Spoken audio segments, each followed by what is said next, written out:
கோயம்புத்தூராக இருக்கட்டும், இல்லை தமிழ்நாடு முழுக்க இருக்கட்டும், இல்லை இந்தியா முழுக்கவும் இருக்கட்டும், G2 ஒரு இம்பார்ட்டன்ஸ் எவ்வளோ முக்கியமானதுன்னு நீங்கள் யோசிக்கிறீங்க? G2 எங்களோட விஷனே வந்து ஒரு கஸ்டமரோட லைஃப் தான் ஒரு வீடு அப்படிங்கிறத ஃபீல் பண்ணுறோம்.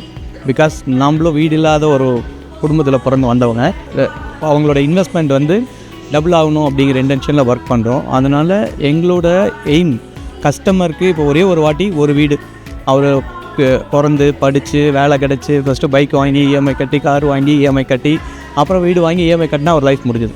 ஸோ அது வந்து அவரோட செகண்ட் ஜென்ரேஷனுக்கு ட்ரான்ஸ்ஃபர் ஆகணும் வித்தவுட் யூடிஎஸ், அன்டிவைடட் ஷேராக இல்லாமல் பட்டாவாக அவங்களுக்கு ஒரு ஐடென்டிஃபிகேஷனோட அந்த ப்ராப்பர்ட்டி இருக்கணும். அவங்க நெக்ஸ்ட் ஜென்ரேஷன் போகணும், அது நல்லா க்ரோ ஆகணும் அப்படிங்கிற இன்டென்ஷனில் மோஸ்ட் ஆஃப் எங்கள் ப்ராஜெக்ட் எல்லாமே 90% வந்து ஒன்லி பிளாட்ஸ் தான் பண்ணுறோம்.